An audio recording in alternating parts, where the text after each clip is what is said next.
گھنے جنگل میں اندھا دھن بھاگ رہی تھی۔ مجھے نہیں پتا تھا کہ مجھے کہاں جانا چاہیے اور کہاں نہیں۔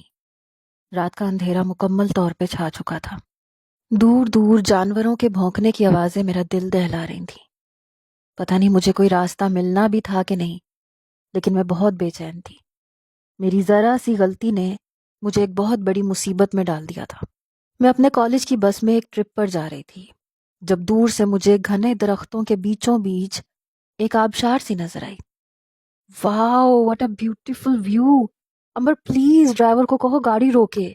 میں نے بڑی بےتابی سے کھڑکی سے وہ خوبصورت نظارہ دیکھ کے امبر سے کہا۔ وہ کہنے لگی پاگل ہو گئی ہو کیا؟ گھنے جنگل میں تمہیں کون سا ویو نظر آ رہا ہے؟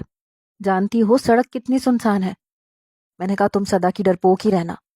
پھر میں نے خود ہی بس ڈرائیور سے کہا انکل پلیز یہاں پہ تھوڑی دیر بس روک دیں۔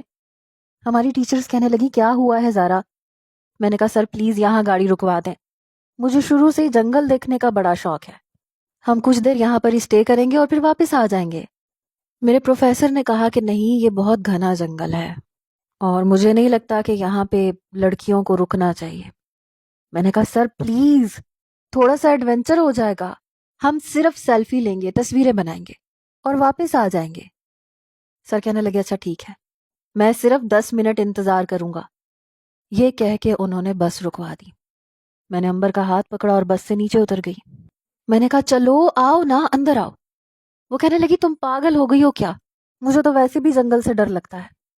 میں نے کہا ارے بھائی پاگل، ایڈونچر اگر زندگی میں نہ ہو تو جینے کا فائدہ ہی نہیں ہے۔ وہ کہنے لگی تم کرو اپنا ایڈونچر اور دیکھو زیادہ دور نہیں جانا۔ میں نے کہا یار میں نے نا یہاں ایک آبشار سی دیکھی تھی اور وہ بہت خوبصورت تھی، بس وہاں تک چلتے ہیں۔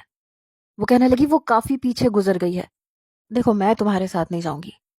میں نے کہا بس 5 منٹ۔ کافی گھنا جنگل تھا، سب لڑکیاں قریب قریب ہی کھڑی تصویریں بنا رہی تھیں۔ جب میں نے دور دیکھا تو وہ مجھے کافی فاصلے پر ایک آبشار نظر آئی۔ میں نے کہا امبر چلو نا، دیکھو کتنا خوبصورت منظر ہے، نیلی نیلی آبشار دریا میں گر رہی ہے۔ وہ کہنے لگی میں نہیں جا رہی۔ میں نے کہا اچھا ٹھیک ہے، تم یہی مرو، میں جا رہی ہوں، اور دیکھو بس رکوائے رکھنا جب تک میں واپس نہیں آ جاتی۔ کہنے لگی ہاں ہم سب تو تمہارے نوکر ہیں نا۔ میں تقریباً بھاگتے ہوئے آبشار کی طرف گئی تھی۔ وہ بے حد حسین آبشار تھی۔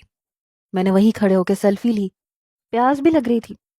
پھر جیسے ہی میں پانی پینے لگی تو اچانک سے مجھے وہاں پہ اندھا دھن فائرنگ کی آواز سنائی دی اور بہت سے لوگوں کے بھاگنے کی آواز ہے۔ میرا تو رنگ اڑا، اس جنگل میں فائرنگ کون کر رہا تھا؟ میں بھاگی دوڑی مین روڈ کی طرف جانے لگی جہاں پہ میری بس کھڑی تھی، لیکن پتہ نہیں مجھے دور دور کہیں بھی لڑکیاں دکھائی نہیں دے رہی تھیں۔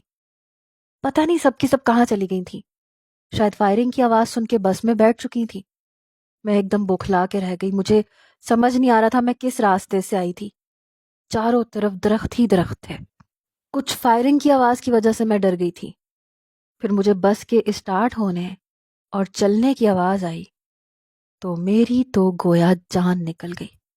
میں اس آواز کا تعقب کرتے ہوئے بھاگنے لگی، لیکن کچھ دیر بعد وہ آواز غائب ہو چکی تھی۔ میں بھاگ رہی تھی لیکن یہ پتہ نہیں تھا کہ کہاں بھاگ رہی ہوں۔ ہیلپ ہیلپ بھی پکار نہیں سکتی تھی کہ کہیں فائرنگ کرنے والے مجھ تک نہ پہنچ جائے۔ پھر مجھے بہت سے گھوڑوں کے بھاگنے کی آوازیں آنے لگیں۔ میرا دل تو کسی نے مٹھی میں لے کے جکڑا تھا۔ میں ایک درخت کے پیچھے چھپ گئی۔ اس وقت دن کا وقت تھا، جنگل میں روشنی بھی تھی۔ میں بہت خوفزدہ تھی، میری آنکھوں سے آنسو بہہ رہے تھے کہ پتہ نہیں میں کس مصیبت میں پھنس گئی ہوں۔ کاش میں بس نہ رکواتی اور یہاں پہ اکیلے نہ آتی۔ سب لڑکیاں جا چکی تھیں، فائرنگ کی آواز سن کے شاید سب بھاگ چکی تھیں۔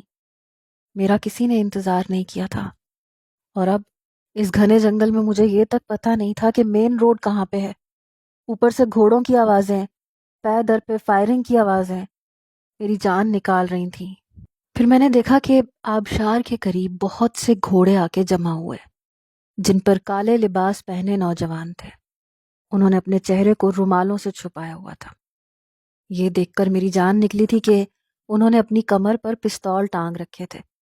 پھر وہ گھوڑوں سے نیچے اترے، وہیں دریا پہ بیٹھ کے پانی پینے لگے اور آپس میں باتیں کرنے لگے۔ ان کے حلیے سے یہ لگ رہا تھا جیسے ڈاکو ہیں۔ یہ دیکھ کر میری جان نکلی تھی کہ پتہ نہیں اب میرے ساتھ کیا ہوگا. کہیں